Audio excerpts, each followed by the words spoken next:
Good evening, everybody. It's Rebecca. Tonight, I decided that I would do a bedtime story for everybody, kind of switch it up some. So I hope you got your blanket. I've got me one, and if you're in your pajamas like I am.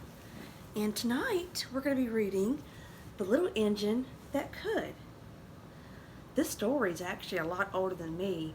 My parents used to read this story to me when I was little. So it's a very good book. So let's have our bedtime story.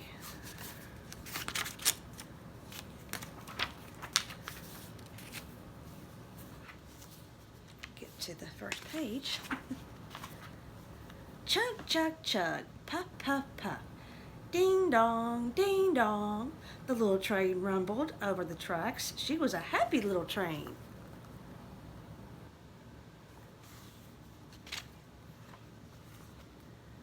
For she had a jolly load to carry. Her cars were filled full of good things for boys and girls. There were toy animals and giraffes and with long necks, teddy bears with almost no necks at all, and even a baby elephant. Then there were dolls. Dolls with blue eyes, dolls with yellow curls, and dolls with, let me turn the page. Here's the giraffes. Those are my favorite animals. With brown eyes and brown bobbed heads at the funniest little toy clown you ever saw.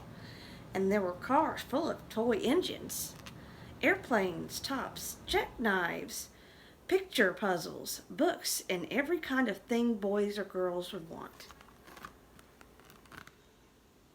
There's the doll and there's the clown right there. And there's all the types of toys. But that was not all. Some of the cars were filled with all sorts of good things for boys and girls to eat. Big and golden oranges, red cheeked apples, bottles of creamy milk for their breakfast, fresh spinach for their dinners, peppermint drops and lollipops for after meal treats.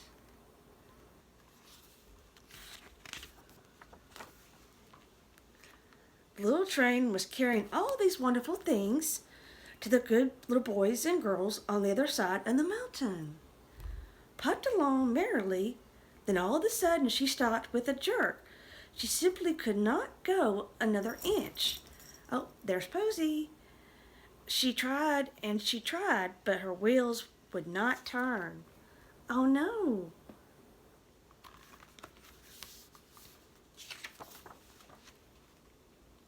What were the good little boys and girls on the other side of the mountain going to do without the wonderful toys to play and with the good food to eat? Here comes a shiny new engine, said the funny little clown, who jumped out of the train. Let us ask him to help us. So all the dolls and toys cried out together. See, this yellow train is let's see if they can help.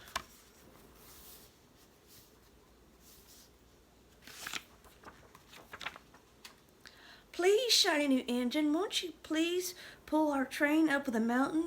Our engine has broken down, and the boys and girls on the other side of the mountain, on the other side, won't have any toys to play with or good food to eat unless you help us.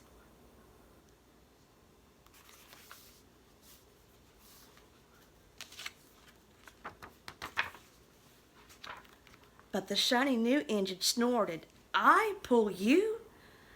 I'm a passenger engine.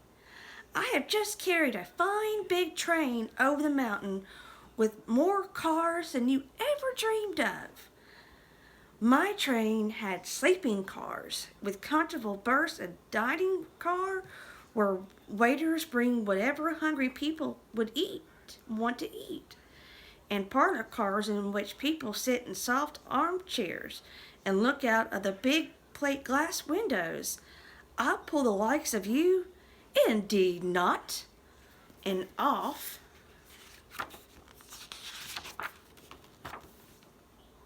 he steamed to the roundhouse where engines live, and there They are not busy. How sad the little train and all the dolls' toys felt. Then the toy clown called out, "The passenger engine is not."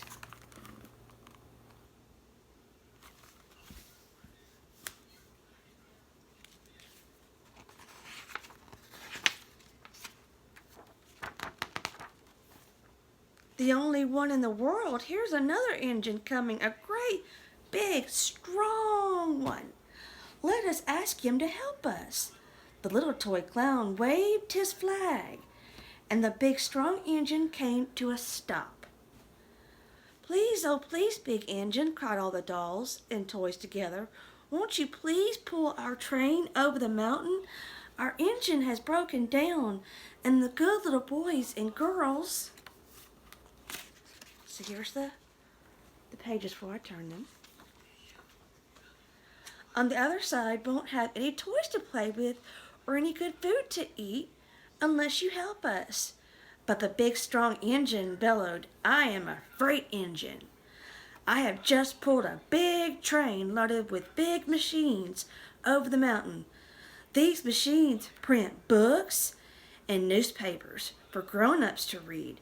I'm very important engine indeed. I won't pull the likes of you."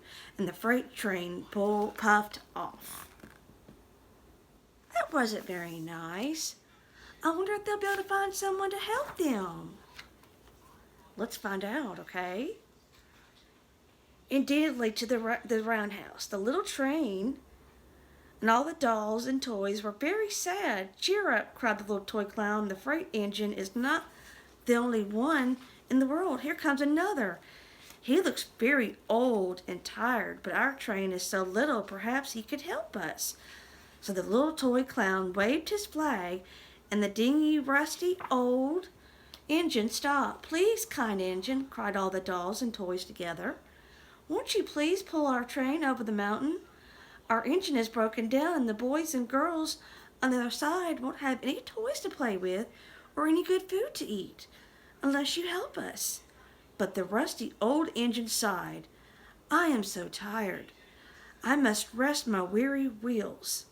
I cannot pull even so little train as yours over the mountain. I cannot, I cannot, I cannot."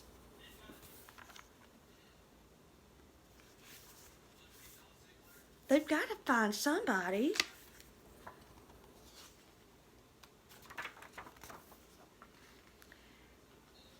And off he rumbled to the roundhouse chugging, "I cannot, I cannot, I cannot." Then indeed the little train was very, very sad, and the dolls and toys were ready to cry. But the little clown called out, "Here's another engine coming, a little blue engine, a very little one. Maybe she will help us." The very little engine came chugging merrily along. When she saw the toy clown, she stopped quickly. See, there's the blue train. Wonder if she'll help them.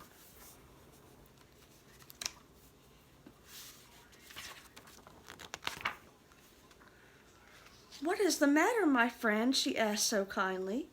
"Our little blue engine." "Oh, little blue engine," cried the dolls and toys, "will you pull us over the mountain? Our engine is broken down, and the good boys and girls on their side won't have any toys to play with or good food to eat unless you help us. Please, please help."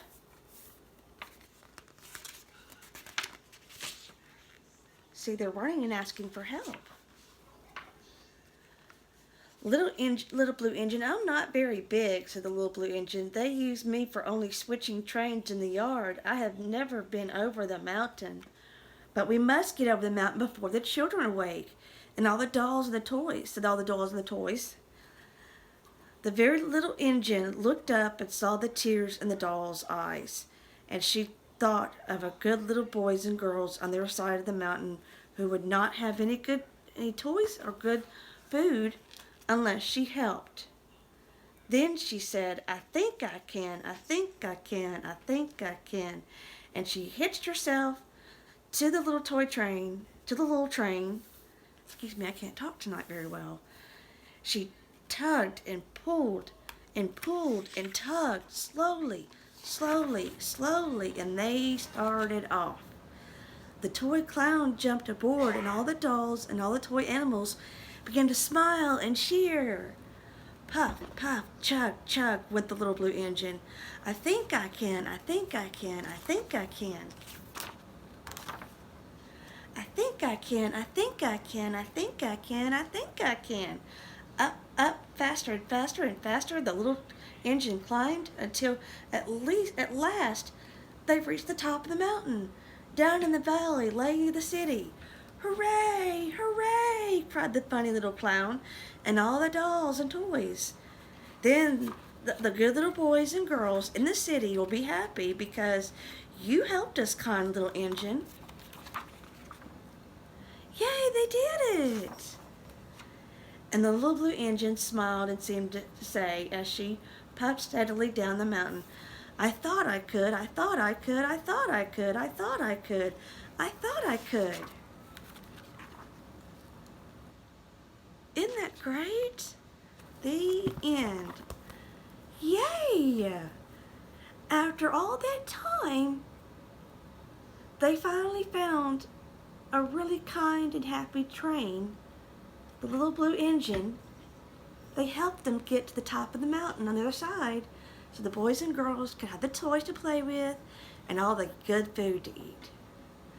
Well, little boys and girls, I'm sure it's bedtime, but wanted to say good night to you all, and I'll be back next week for another story. Bye.